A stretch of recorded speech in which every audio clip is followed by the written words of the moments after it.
여기는 히스철치의 선교 방송실입니다. 히스철치는 성령님이 주도하시는 사역을 통해 로스앤젤레스에서 땅끝까지 예수님을 증거함으로 주님의 다시 오심을 준비하는 예배와 말씀의 공동체입니다. 많은 은혜를 받으시기 바랍니다.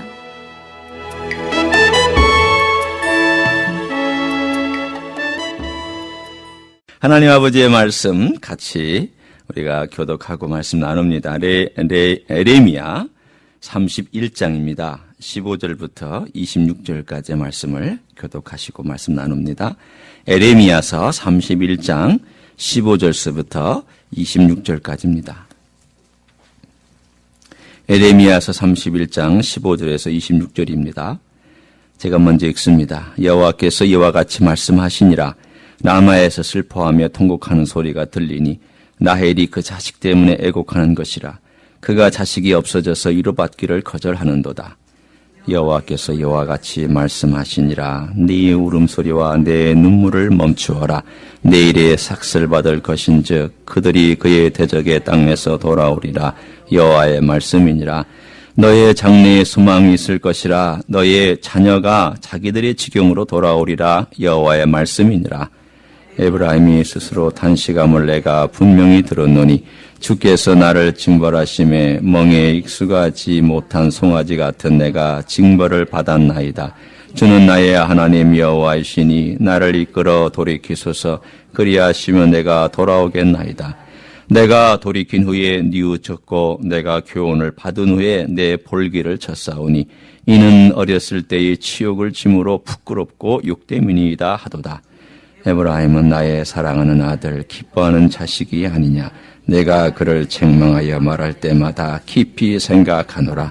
그러므로 그를 위하여 내 창자가 들끓으니 내가 반드시 그를 불쌍히 여기리라. 여호와의 말씀이니라. 처녀 이스라엘아, 너의 증표를 세우며 너의 편말을 만들고 큰 길 곧 네가 전에 가던 길을 마음에 두라. 돌아오라. 내 성읍들로 돌아오라. 환약한 딸아, 네가 어느 때까지 방황하겠느냐. 여호와가 새 일을 세상에 창조하였나니 곧 여자가 남자를 둘러싸리라.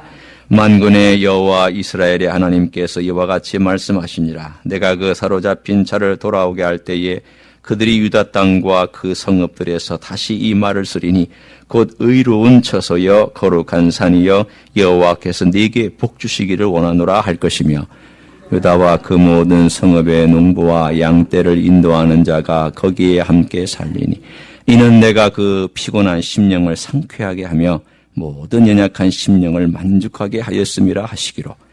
내가 깨어보니 내 잠이 달았더라. 아멘. 저 아들이 한 서너 살쯤 되었을 때의 이야기입니다. 저와 친하게 지낸 친구 목사 우리 사모님이 우리 아들을 마치 자기 아들처럼 참 잘 대해줬습니다. 딸만 둘이니까 자기 아들처럼.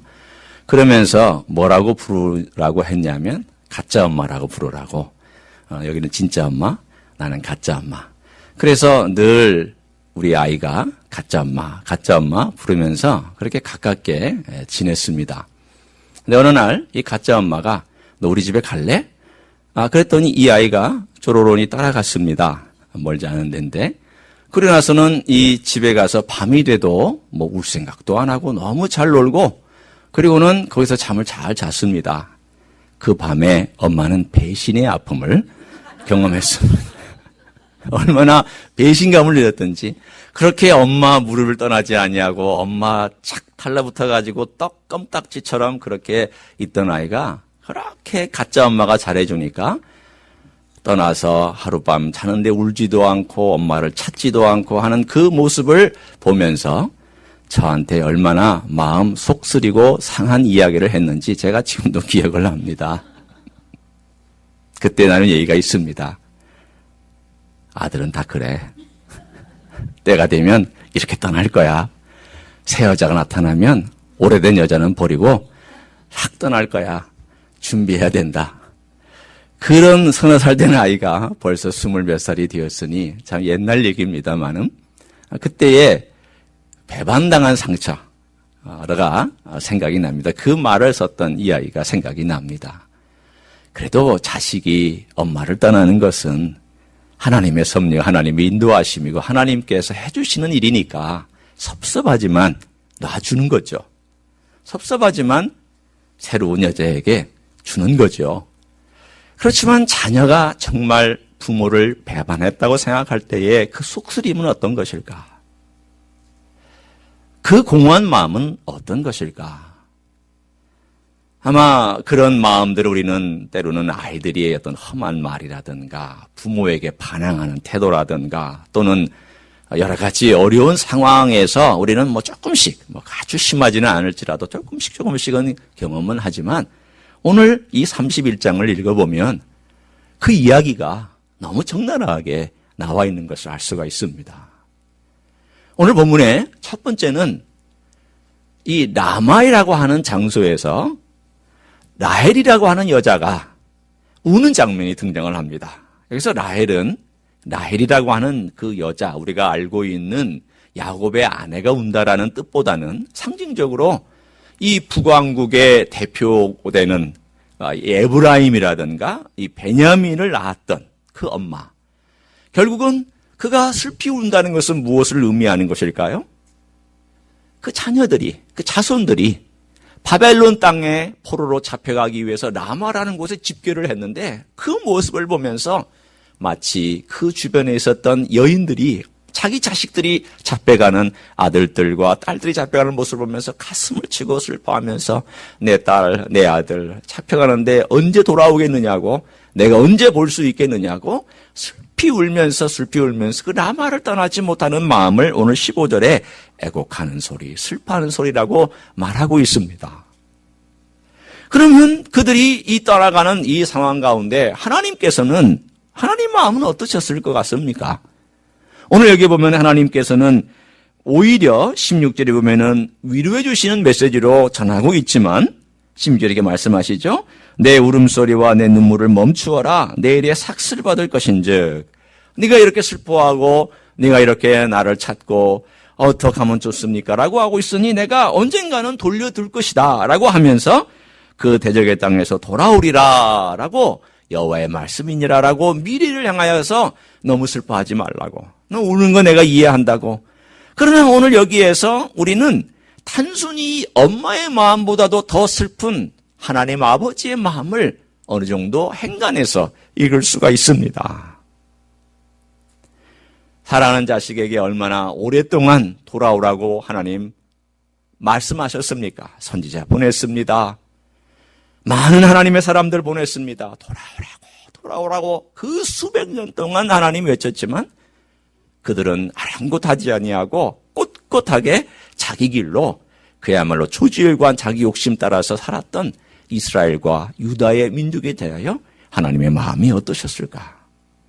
오늘 그 마음을 정확하게 표현해 주는 구절이 하나 나오는데 이 구절은 어쩌면 에레미야서에서 또는 호세아서에서 마치 성경의 하나님 아버지의 마음을 그대로 얘기해 주는 백미라고 할 수 있는 내용들입니다. 20절을 한번 보세요. 먼저 20절로 우리가 뛰어가서 보도록 하겠습니다. 하나님 마음이 어떠했을까? 하나님이 어떤 마음으로 이 잡혀간 자식들을 바라보고 계셨을까? 이것을 한번 우리가 먼저 보도록 하겠습니다. 20절. 우리가 20절 한번 같이 음미하면서 읽을 텐데 하나님께서 어떤 마음으로 이 잡혀갔던 백성들을 향하여 갖고 계시는지를 여러분이 하나님이시라면 여러분이 그 입장에 있다면 어떤 표현으로 어떤 감정으로 이것을 읽었는지를 가지고 한번 20절 같이 읽어보겠습니다. 시작. 에브라임은 나의 사랑하는 아들 기뻐하는 자식이 아니냐. 내가 그를 책망하여 말할 때마다 깊이 생각하노라. 그러므로 그를 위하여 내 창자가 들끓으니 내가 반드시 그를 불쌍히 여기라. 여호와의 말씀이니라. 하나님께서 이 에브라임, 잡혀가는 에브라임이라고 할 수 있고 잡혀가는 유다라고 할 수 있는 야곱의 자손들에 대하여 하나님이 갖고 있는 표현이 뭐냐면 내 사랑하는 아들이다. 내 기뻐하는 자식이다. 이제 하나님께서 아버지로서 얘기하고 계시는 거예요. 어머니로서 얘기하고 계시는 거예요. 그러니까 여러분이 자식을 생각하시면 돼요. 지금 이제 여러분이 마치 내 자식이 지금 어디로 끌려가는 내 자식을 보면서 하나님 아버지가 하나님 또는 표현이 이상합니다만은 어머니와 같은 그 하나님의 마음이 어떻게 표현되어 있냐면, 첫째, 내가 그를 책망하여 말할 때마다 깊이 생각하노라 라고 표현되어 있습니다. 저는 세 가지를 볼 것입니다. 깊이 생각한다는 말이 무슨 뜻일까요? 영어로는 still remember라고 되어 있습니다. 이 remember라는 단어는 단순히 이 머리로 나 그 사람 이름 기억합니다. 나 옛날에 이런 사건들 경험했던 거 기억합니다. 라고 하는 그 remember의 단어로는 너무 빈약합니다. 여기서 나와 있는 이 뜻은 무엇을 의미하냐면 몸으로 기억하는 것을 말합니다. 여러분이 자식 길러보셨죠? 특별히 오늘 어머니 날인데 엄마는 자식을 품에 안고 젖을 먹이고 자식의 모든 아픈 것과 이 생활을 쭉 머릿속으로 가슴으로 기억하고 있어요. 머리로 기억하는 것이 아니라 몸으로 기억하고 있어요. 이 자식을 내가 어떻게 키웠나? 내가 어떻게 힘들 때 같이 했나? 이 아이가 아플 때 어떻게 내가 이 아이를 돌봐줬나? 내가 어떻게 먹였나 입혔나? 몸으로 기억하는 거예요. 그것을 우리는 몸 전체로 기억한다라고 표현을 해요. 오늘 여기서 말하고 있는 이 히브리의 단어는 그것을 의미합니다. remember라는 단어는 단순히 지식적인 기억이 아닙니다. 이건 몸으로 기억하는 거예요. 내 근육이 기억하는 거예요. 내 심정이 기억하는 거예요. 내 마음이 기억하는 거예요. 내 모든 전 영혼이 이걸 기억하고 있는 거예요. 무엇을 의미하고 있을까요? 하나님께서 말씀하시기를 나는 에브라임과 유다를 떠나보낸 적이 없다라는 거예요. 내 마음속에서, 내 영혼에서, 내 가슴에서 떠나보낸 적이 없다라는 거예요. 비록 내가 이들을 지금 어떤 목적에 의해서 바벨론 땅에 포로로 붙잡혀 가도록 놔두지만 나는 이들을 절대 내 생각이나 내 감정이나 내 의지나 내 모든 영혼의 전체 테두리 안에서 떠나보낸 적이 없이 계속 사랑하고 있다는 것을 I still remember라는 단어를 사용해서 표현해 주셨습니다. 여러분, 부모도 자식을 때때로 잊습니다. 부모도 자식에 대해 때때로 잘 돌보지 못하고 잊어버릴 때가 있습니다. 그러나 하나님 아버지는 이 유다와 에브라임을 잊은 적이 없습니다. 두 번째는 오늘 본문에 그것보다 더 적극적인 표현이 하나 있는데 뭐라고 말씀하셨냐면 내 창자가 들끓는다라고 되어 있습니다. 여러분, 이 창자라는 단어는 보통 어떤 사람은 이것을 어떤 학자는 스토마크라고 하기도 했고 intestines, 이 내장이라고 얘기하기도 하고 표현을 했는데 이 창자가 들끓는다, 이 애 끓는다는 우리 표현하고 참 똑같습니다. 참 어떻게 생각하면은 이 문화를 떠나서 사람들이 공통적으로 갖고 있는 그런 분모가 하나 있어요. 그럼 뭐냐면 이 창자가 끊어지는 것 같다. 너무 아프다. 내 심장이 쪼여드는 것 같다. 이런 표현들 다 영어나 혹은 동서양에 비슷한 표현들이 있기 마련이고요. 그 공유하고 있습니다. 그런데 오늘 여기 있었던 그 단어가 바로 그 단어예요. 뭐냐면 내가 내 자식 때문에 얼마나 사모하는지 그 사모하는 마음이 내 심장이 오라들고 내 내장이 수축되어서 아파하고 에너지가 다 빠져나가는 것과 같이 그렇게 내가 사모한다는 말로 표현합니다. 그래서 이것을 야한이라고 하는 영어 단어로 표현했으면 야닝, 내가 그리워한다. 목마를 정도로 갈망할 정도로 내가 사모하고 애타하고 이 빈자리를 내가 무엇으로 채울 수 있지라고 하는 그런 단어를 오늘 여기에 사용을 했습니다. 여러분, 우리가 자식을 기를 때 그렇지 않습니까? 자식이 있다가 갑자기 떠나버리면 그 빈자리가 너무 커요. 사랑하는 사람이 옆에 있다가 떠나버리면 그 빈자리가 너무 커요. 제가 오늘 우리 가정 얘기를 좀 많이 해서 좀 죄송한데 우리 아이가 고등학교 때 저희가 한국에서 이제 목회를 하고 있을 때 고등학교 때 오하이오에서 고등학교를 다녔어요. 이제 방학 때가 되면은 이제 한국에 와서 한 2달 정도 머물러 있잖아요. 그러면 이제 2달 전에 2달 이제 머물러 오는 그때부터 엄마가 얼마나 준비를 하는지 이부자리 깨끗하게 하고 준비하고 이제 그리고 아이가 와서 한 2달 정도 머물고 있다가 가죠. 그러면 이제 그 아이가 쓰던 벽에라든가 또는 이부자리가 있는데 제가 묻습니다. 애가 갔는데 이거 정리 안 하냐고 그랬더니 나 정리하고 싶지 않다고. 그래서 왜 그러냐고. 내 아이의 재치를 느끼고 싶다고. 맡고 싶다고. 벽에 커버가 있어요. 벽에 커버가 기름이 잔뜩 묻어 있어요. 그렇지 않습니까? 애가 청소년이니 얼마나 좀 더럽겠어요. 냄새도 나고. 내가 냄새가 이렇게 펄펄 나요. 청각 냄새가 나죠? 그럼 이거 좀 빠르라고 그러면 나도 나 이 냄새가 너무 좋아. 왜 그럴까요? 그게 엄마의 마음이에요. 부모의 마음이에요. 그 빈자리가 너무 큰 거예요. 여러분 오늘 이 쓰고 있는 이 단어가 그 이야기예요. 하나님께서 비록 이 자식을 떠나보낸 것처럼 떠나보냈지만 비록 바벨론 땅에 포로로 잡혀가도록 놔뒀지만 이게 본심은 아니라는 거예요. 내가 이렇게 했는데 본심은 아니다. 내가 이렇게밖에는 내가 할 수밖에 없는 내 마음이 너무 안타깝다는 거야. 떠나보내. 그러나 내 이 빈자리는 누가 채워줄래? 내 이 공허한 마음을 누가 채워줄 수 있겠느냐고. 나는 그렇게 오늘 본문에 얘기하는 것처럼 내가 오늘 20절에 말하는 그 내용대로 그를 위하여 내 창자가 들끓을 정도로 창자가 오그라들고 내 가슴이 오그라들고 내 심장이 오그라들고 내 창자가 끊어지는 것처럼 그 에너지가 다 빠져가는 것처럼 나는 내 에브라임 내 자식을 위하여 그렇게 갈망하고 사모하고 사랑한다라고 하나님의 사랑의 고백이 오늘 여기 나와 있습니다. 여러분 하나님의 사랑은 이거 지금 에브라임을 향해서만 있는 사랑이 아니에요. 하나님의 사랑은 이런 사랑이라는 것을 성경은 누누이 말씀하고 있습니다. 세 번째 사랑은 무엇일까요? 오늘 여기 나오는 내가 그를 불쌍히 여기리라. 이 단어도 너무나도 의미가 있어요. 이 불쌍히 여긴다는 이 mercy라는 단어는요, 엄마의 자궁과 관련되어 있습니다.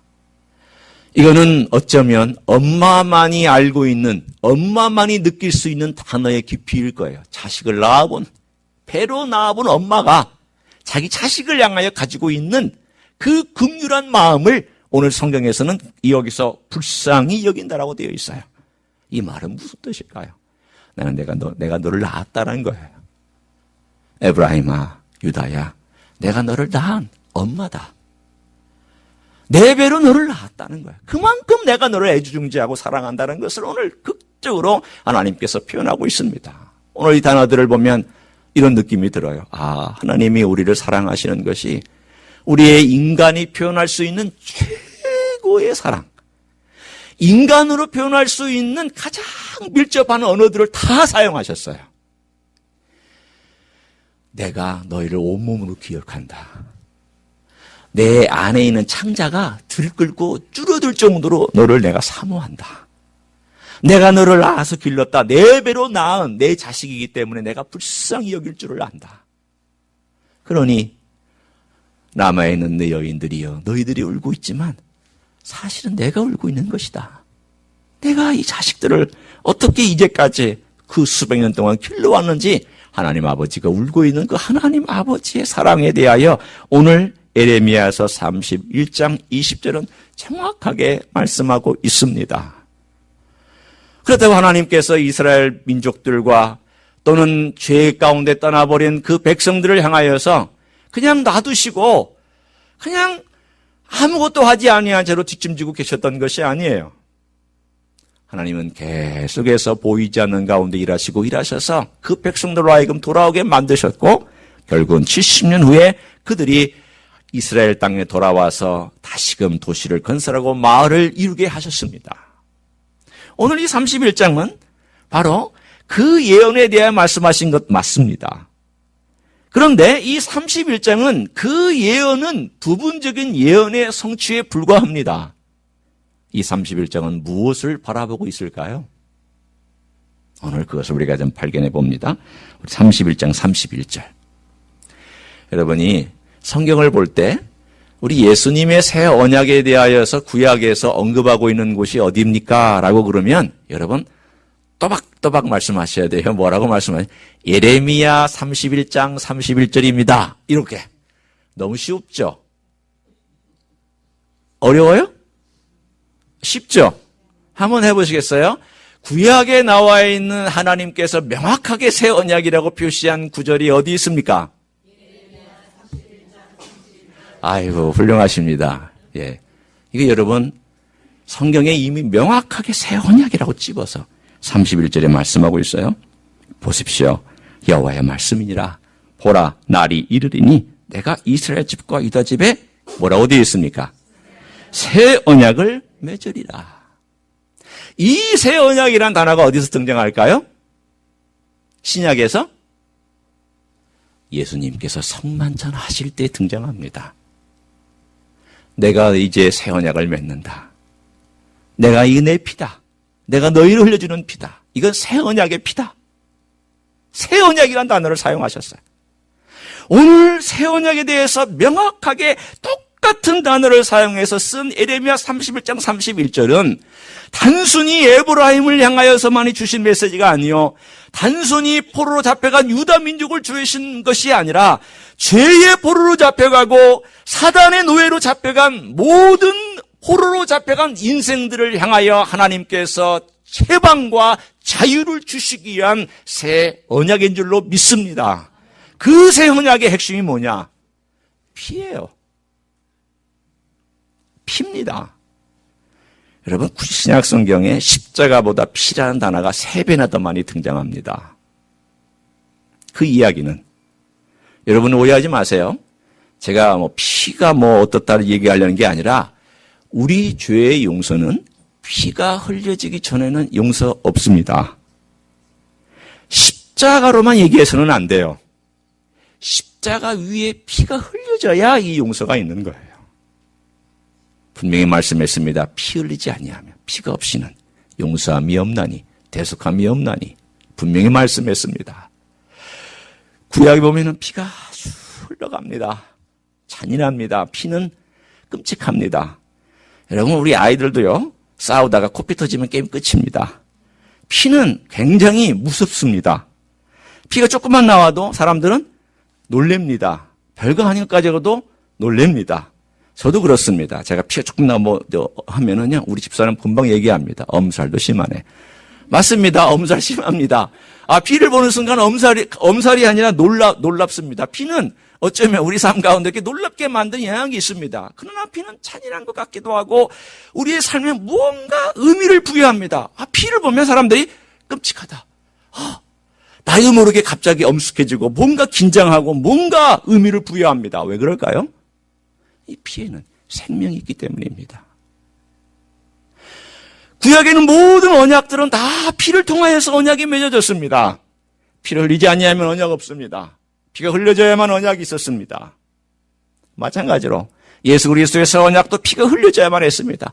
하나님이 말씀하셨어요. 내가 널 사랑한다, 사랑한다, 사랑한다, 사랑한다 해도 사람들이 그걸 받아들이지 못합니다. 그래서 하나님께서 액션을 취하셨습니다. 그 아들을 보냈습니다. 그래서 채찍에 맞아서 큰 나비 달린 채찍에 맞아서 핏덩어리가 툭툭 튀어나오고 살점에 튀어나오고 가시면류관을 써서 이 피가 줄줄줄 흘러내리고 채찍에 맞고 가시면류관을 쓰고 손에 못이 박히고 발에 못이 박혀서 피가 흘려지고 나중에 모든 피가 다 쏟아지는 그 순간이 돼서야 사람들이 하나님이 우리를 사랑하시나 보다. 그때서야 그 피 때문에 피에 있는 그 의미 때문에 하나님 아버지께서 우리를 사랑하신다라고 하는 그 의미를 우리가 다시 한번 생각하게 되었습니다. 여러분, 사랑은요, 대가가 지불될 때 그 사랑이 진짜인 것을 알아요. 사랑은 최고의 대가가 지불될 때 그 사랑이 최고인 것을 알아요. 희생하지 않는 사랑에 대해서 우리는 사랑이라고 얘기하지 않아요. 결국은 무언가 희생이 들어가야 하는데 희생하는 것 중에 최고의 희생은 피예요. 왜? 피는, 다 흘리진 피는 죽음을 의미하니까. 그 죽음의 대가까지 우리를 사랑했다라고 하는 그 사랑이 오늘 20절에 말하기를 내가 내 내장이 끊어지는 것 같이, 내가 그를 사모하며 내 몸으로 사랑하는 것 같이 내 몸을 내어줄 정도로까지 내가 사랑한다라고 하는 하나님의 사랑의 고백은 어디에서 이루어졌느냐? 십자가 위에서 예수님께서 피를 흘리실 때의 하나님의 사랑의 고백은 온 인류에게 선언된 줄로 믿습니다. 하나님의 사랑의 고백이 십자가는, 여기는 물론 십자가가 없지만 여러분이 십자가를 그려놓고 생각하신다면 십자가 그 위에 흘려진 피는 하나님의 사랑의 고백입니다. 내가 너 사랑한다. 내가 증거를 보여주마. 내가 죽어야 너희들이 내가 너를 사랑하는 거 알겠느냐. 여러분, 피는 죽음입니다. 죽어야만 사랑이 표현되었고 죽어야만 용서받는 놀라운 역사가 십자가에 있기 때문입니다. 그러나 피는 또한 생명입니다. 피가 생명이에요. 왜냐하면 피가 돌아야 우리가 살아요. 제가 수술 받을 때요. 수술 받는 동안에 이 간을 잘라내잖아요. 그러면 수혈을 해야 돼요. 왜? 피가 막 계속 흘러내리니까. 제가 뭐 모르긴 몰랐는데 나중에 의사가 뭐 수혈을 몇 병 했다고 그러더라고요. 지금 제 몸 안에는 남의 피가 돌고 있어요. 이게 뭐 누구 피인지는 저도 몰라요. 그렇지만 제가 수술 받으면서 피를 받았으니까 그렇게 되겠죠. 그리고 나서 제가 이 피를 받은 다음에 이 피가 저의 몸을 돌아다니는데 이 온몸을 도는데 이 피가 얼마나 걸릴까요? 심장에서부터 온몸을 한번 돌고 돌아오는데 90초? 좀 너무 많이 쓰셨네요. 네. 46주에서 1분이에요. 그 1분 안에 다 돌아와요. 1분 안에 돌아온 동안에 노폐물도 데려오고 신선한 피도 공급하고 지금 제가 설교하고 있는 이 동안에 무려 몇 번이나 이 피가 여러분의 몸을 돌고 있을까요? 무지 많이 돌고 있을 거예요. 뭐 계산하실 필요 없어요. 무지 많이 계속 돌고 있을 거예요. 열심히 돌고 있어요. 왜? 이 피는 생명이니까 우리에게 생명을 공급하고 영양분을 공급해요. 제가 간을 3분의 1을 잘라냈잖아요. 3분의 1이 남았잖아요. 3분의 1이 한 2년 지나면서 한 80%까지 성장했어요. 자랐어요. 나머지 20%는 안 자란대요. 그건 의학적으로도 모르겠대요. 왜 100%까지 안 채워지는지. 한 80% 됐어요. 지금 저는 이제 80% 이 사이즈, 원래 제 간 사이즈 80%였는데 이 간, 피가 돌아가면서 간의 문맥과 간의 동맥을 통하여서 영양분을 계속 공급해가지고 이 간에다가 영양분을 계속 쌓아놓는 거예요. 그러면 영양분을 계속 쌓아놓으면 이 간이 조금씩 커가지고 한 2년 정도 되면 원래 사이즈 비슷하게 돌아옵니다. 뭐 때문에 그럴까요? 피가 돌기 때문에 그런 거예요. 피는 생명이에요. 피는 영양분을 줘요. 피는 내 생활을 움직일 수 있도록 힘을 줘요. 심장이 활발하게 뛰고 있는 이것을 보면 내가 살아있구나. 생동감이 있다는 이것이 바로 생명이기 때문이에요. 예수님께서 요한복음 6장 55절 56절 이렇게 말씀하셨어요. 내 살은 참된 양식이요 내 피는 참된 음료로다. 내 살을 먹고 내 피를 마시는 자는 내 안에 거하고 나도 그 안에 거하나니 라고 말씀하셨어요. 오늘 여기서 뭘 의미하고 있는 걸까요? 내가 만약에 피가 없어지거나 피가 줄어든다면 남의 피를 받아서 이 피가 돌아야 내가 생명을 얻는 것처럼 여러분 내 죽어버린 영혼, 내 죽어버린 내 영혼 속에 예수 그리스도의 피와 같은 생명이 들어와야 그 생명이 순환하고 그 생명이 편만하게 돌면서 내 영혼이 살아나는 것을 말씀하고 있습니다. 여러분 한번 생각해보세요. 똑같은 원리예요.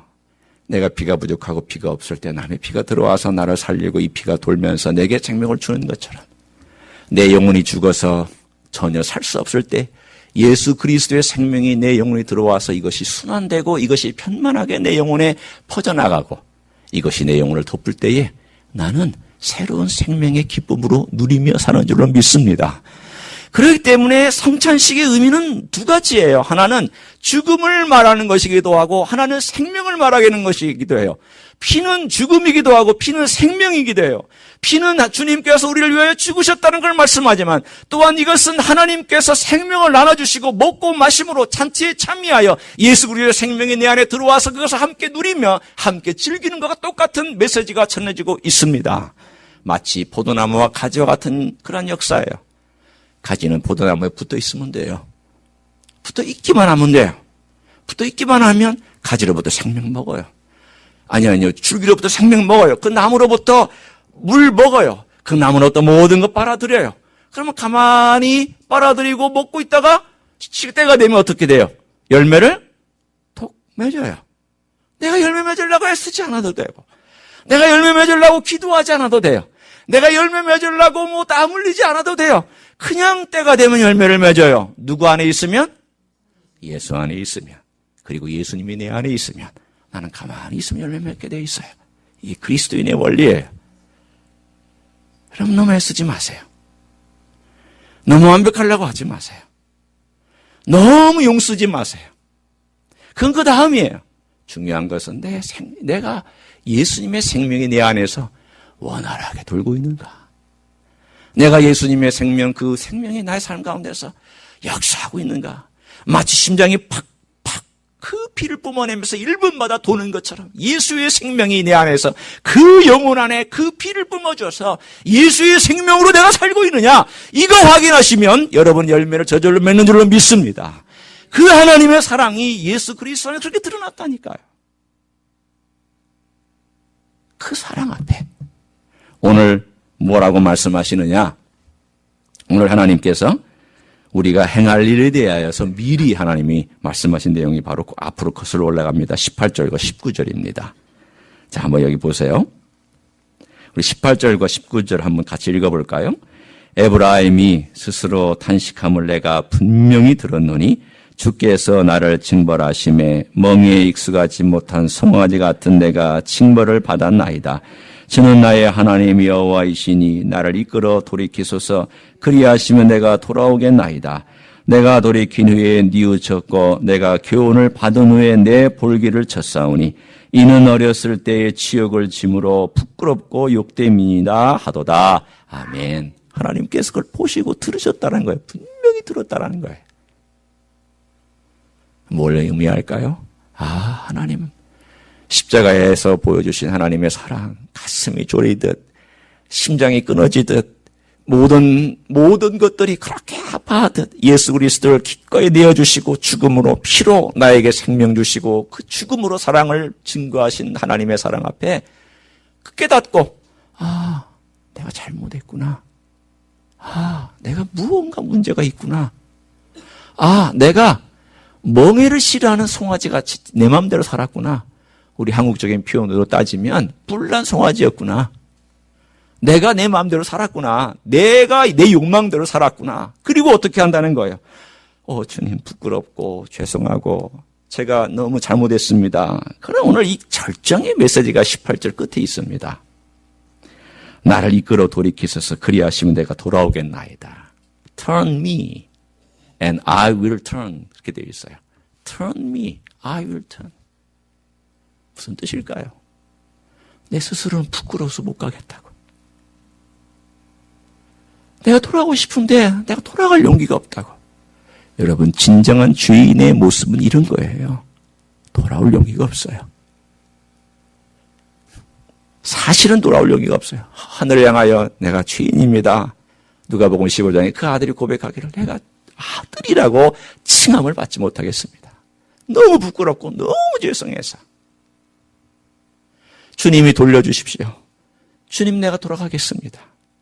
마치 내가 내 힘으로는 돌아갈 수가 없어. 돌아가고 싶은데 못 돌아가는 거예요. 안절부절하고 있는 거예요. 돌아가야 되는데, 내가 분명히 잘못했는데, 내가 이제 아버지의 품으로 돌아가야 되는데, 아버지께서 기다리고 있는데, 못 돌아가는데, 하나님께서 이렇게 방향을 이렇게 돌려주시니까, 돌아오는 거예요. 그걸 위해서 기도하는 거예요. 너희들 바빌론 땅에서 고통당하고 아파할 때, 이렇게 기도해라 라고 하는 마치 주님의 예언이기도 하고 주님의 지침서이기도 한 거예요. Turn me, I will turn. 나를 돌아서게 해주십시오. 내가 돌아가겠습니다. 똑같은 단어를 사용했어요. Turn me and I will turn. 내가 그렇게 하겠습니다. 성도 여러분, 우리의 삶이 하나님의 은혜로 돌고 하나님의 은혜로 돌아서 이제 걸어간다면 그 다음 과정이 뭘까요? 그게 바로 23절 나와 있는 내용입니다. 23절 한번 보세요. 재미있는 표현이 나와 있어요. 아니요, 죄송합니다. 21절, 22절. 자, 이거 한번 읽어봅니다. 같이 읽어봅니다. 시작. 처녀 이스라엘아, 너의 이정표를 세우며 너의 편말을 만들고 큰 길 곧 네가 전에 가던 길을 마음에 두라. 돌아오라, 내 성읍들로 돌아오라. 반야간 딸아, 네가 어느 때까지 방황하겠느냐? 여호와가 새 일을 세상에 창조하였느니 곧 여자가 남자를 둘러싸리라. 오늘 여기 하나님께서 주신 말씀이 있어요. 돌아오라, 돌아오라. 오늘 이 20절, 21절, 22절에는 적어도 한 3가지 정도 우리가 이 돌아오는 가운데 느꼈으면 좋겠어요. 그게 뭐냐면 긴박성, 즉각성이라는 걸로 한번 표현하고 싶어요. 뭐냐면 너 마음에 뉘우치고 잘못한 거 살거든 즉시 행동에 옮기라는 거예요. 돌아오라는 거예요. 많은 사람이 뉘우치고 많은 사람이 회개하는데도 회개하는 삶에 따라가지 못할 때가 너무 많은데 성경은 분명히 말하고 있어요. 회개란 삶이 바뀌는 거다라는 거예요. 방향이 바뀌고 삶이 바뀌는 건데 행동이 취해야 되는 거예요. 즉각 행동으로 옮길 걸 얘기하고요. 그것을 7번이나 오늘 우리가 읽은 내용 가운데 돌아오라가 나와요. 두 번째는 정확성이에요. 회개 정확성이에요. 뭘까요?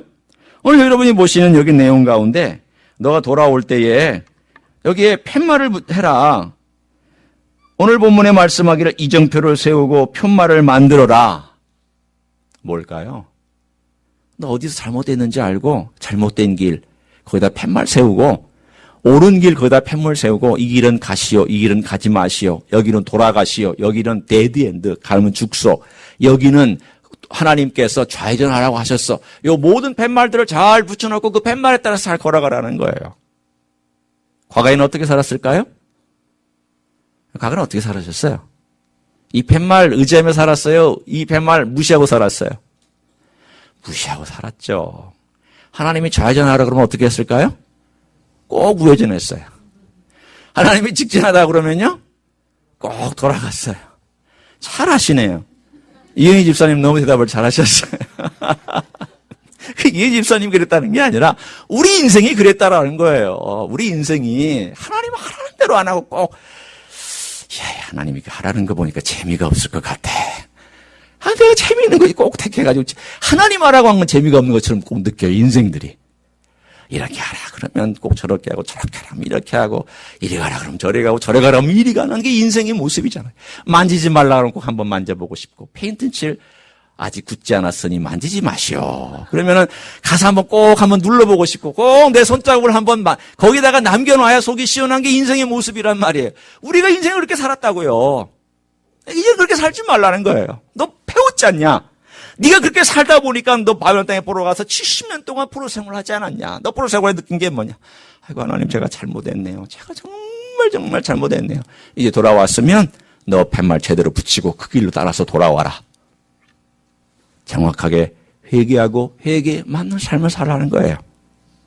세 번째는 적극성이에요. 22절 마지막을 한번 보세요. 여자가 남자를 둘러싼대요. 여자가 남자를 둘러싸면 이 둘러싼다는 단어는요. 개정 성경에는 개역 성경에는요. 안으리라 이렇게 되어 있어요. embracing. 이렇게 안는다라고 되어 있어요. 표현 어떻게 하든지 간에 한 여자가 한 남자를 둘러싼다는 것은 안는다는 표현 아니겠어요? 그렇죠? 뭐예요? 이게 지금 어떤 상황이에요? 21세기 아메리칸 이 상황에 여자가 남자를 딱 안고 있는 그런 상황이에요? 뭘 의미하는 걸까요? unusual. 아주 특이한 상황이에요. 그 앞에 설명이 있어요. 여호와가 새 일을 세상에 창조하였나니 새 일이에요. 어떤 새 일일까요? 여자는 누굴까요? 여기서 여자는 누굴까요? 좀 잘 보세요. 21절 한번 보세요. 21절. 멀리 가지 마시고 항상 성경은 그 가까운 데서 찾으셔야 돼요. 처녀 이스라엘이에요. 이 남자는 누굴까요? 우리는 잘 모르지만 이 남자는 아마도 하나님을 상징하고 있는 것 같아요. 이 말은 일종의 관용구죠. 한 여자, 곧 처녀로서 새롭게 된 이스라엘이 하나님을 알기 위해서 적극적으로 대시하고 있는 모습을 발견하고 있는 거예요. 여러분, 여자가 남자에게 이렇게 대시하고 있는 것은 굉장한 적극성이에요. 그것을 여기서 오늘 표현한 것입니다. transformed 한 그 여자가 transforming 변화시키는 하나님을 붙잡고 하나님, 제가 이제는 하나님 붙들고 삽니다. 하나님 의지하고 삽니다. 하나님과 같이 통행하고 삽니다라고 하는 이 멋진 표현을 이렇게 우리들에게 전해주고 있습니다. 회개란 이런 것입니다. 진정한 회개의 삶, 진정한 돌이키는 삶은 뭘까요? 그 사람이 하나님 아버지 앞에 행동하는 걸 주저하지 않고요. 또한 정확하게 내가 어디서 변화받을까를 주저하지 않고요. 세 번째로 하나님을 적극적으로 알아가려고 애쓰는 그러한 모습 속에 살아가는 사람이 진정으로 변화받은 삶이에요. 그런 사람에게 주신 축복이 뭐냐면 오늘 뒤에 나와 있는 25절부터 26절에 나와 있는 내용이 계속해서 등장을 합니다. 뭘까요? 25절 한번 볼까요? 이는 내가 그 피곤한 심령을 상쾌하게 하며 모든 연약한 심령을 만족하게 하였습니다. 여러분, 여기서 심령은 네피시입니다. 창세기 2장에 나와 있는 하나님께서 그 영을, 호흡을 불어넣어 주셨다. 생명이 되었더라 라고 하는 그 단어들이 바로 이 네피시라고 하는 단어예요. 하나님의 영을 그분께서 하고 우리 안에 넣어주실 때 우리가 그 성령으로 말미암아 영으로 말미암아 모든 것이 소생하여 상쾌하게 되어지는, 마치 잠자고 일어났을 때 시원하게 자고 일어났을 때 상쾌하듯, 내가 소나무 숲이나 전나무 숲을 걸을 때 상쾌하듯 그런 상쾌함이 주로부터 오는 것임을 오늘 우리들에게 말씀하고 있습니다. 변화된 삶입니다. 변화된 삶의 놀라운 역사를 말하고 있습니다. 그러고 나면은요, 인생이 달라지죠. 가정에서 가만히 보면 제 자신의 그 부끄러운 모습이 하나 있었어요. 뭐 하나뿐만 아니라 여럿이지만 오늘 공개하는 하나는 뭐냐? 제 옛날에 제 아내가 세탁할 때마다 짜증이 났어요. 왜 짜증이 나는 줄 아세요? 양말 한쪽이 다 꼭 없어지는 거예요. 그러면 이제 제가 투덜투덜거립니다. 짜증도 내고. 왜 양말 그 빨래하는데도 세탁기가 먹냐? 그 어디로 도망가냐? 늘. 그렇게 생각하는데, 여러분, 제가 나중에 돼서 아니지. 이건 인생의 신비야. 양말이 한쪽씩 없어지는 것은 인생의 신비야. 이거 하나님이 주신 인생의 신비로. 이렇게 받아들이기 시작하니까, 마누라, 제 아내가, 처음에는 마누라가 이렇게 나오다가, 그래, 아내가 빨래하다가, 양말 한쪽을 잃어버릴 수도 있지. 이런 마음의 여유가 생기더라고요. 이걸 누가 깨닫게 해주셨을까, 이런 마음으로. 물론, 제 삶 가운데서 인생의 후반절을 위해서 잘 투자를 해야 되겠다라고 하는 지혜로운 마음에 의해서도 이런 생각이 들었겠지만, 저는 그렇게 생각하지는 않아요. 제 마음에 여유가 생긴 게 이건 기적이다라는 생각이 들어요. 생각보다 꼬장꼬장했습니다. 생각보다 그런 거에 대해서 참 민감했습니다. 생각보다 마음이 불편했습니다. 그러나 여러분, 하나님의 은혜를 조금씩 알아가고 하나님께서 내 안에 들어와서 나를 변화시키시고 나를 소생시키시고 내 인생의 까칠한 부분, 내 인생의 까칠한 표현들, 내 인생의 어리석은 것들, 내 인생이 내 마음대로 살려고 했던 것들, 내 욕망대로 살려고 했던 것들을 하나님께서 내 안에, 그전에는 주님의 피가 내 안에 들어와서 내 영혼을 소생시키는 것과 똑같이 여기서는 주님의 그 생명의 능력과 호흡이 들어와서 내 삶을 완전히 상쾌하게 만들어주는 것과 똑같이 주님의 은혜로 채워지는 순간부터 우리의 삶은 조금씩 변화되기 시작을 합니다. 여러분, 그것은 누가 하시냐? 나에게는 근원이 없어요. 하나님이 근원이세요. 그 절대적으로 아시고, 나는 내 변화의 능력도 없고 변화의 근거도 없고 변화할 수는 아무것도 없구나. 오로지 하나님의 사랑으로부터 나오고 예수 그리스도부터 나오는 그것으로만 내가 살아갈 수 있겠구나. 맞습니다. 하나님 우리를 사랑하시기 때문에 예수님 주셨어요. 우리 회복시키기 원하세요. 하나님은 좋은 거 주시기를 원하세요. 하나님 우리를 상쾌하게 만들기를 원하세요. 하나님은 우리가 예수 영으로 가득 채우는 삶을 살기를 원하세요. 그래서 사랑하고 계세요. 지금도 주기를 원하세요. 문제는 어디 있어요? 그 다음 그 사랑을 안다면 어떻게 해야 돼요? 돌이키며 그걸 받을 만한 돌이키는 삶으로, 주여 도와주십시오. 주여 채워주십시오. 주여 함께 해주십시오. 주여 나는 그런 능력이 없사오니 나를 인도하여 주십시오. 그래서 주님께서 나를 채워야만, 주님의 영이 채워야만, 예수의 영이 내게 채워져야만, 예수의 영이 내게 운행하여야만, 내 속에서 역사해야만, 내 호흡을 주관하고 내 모든 핏줄을 주관해야만 나는 예수의 사람으로 살아갈 수 있는 줄로 믿습니다. 그런 삶을 살아가시기를 예수님의 이름으로 축원합니다. 기도하시겠습니다.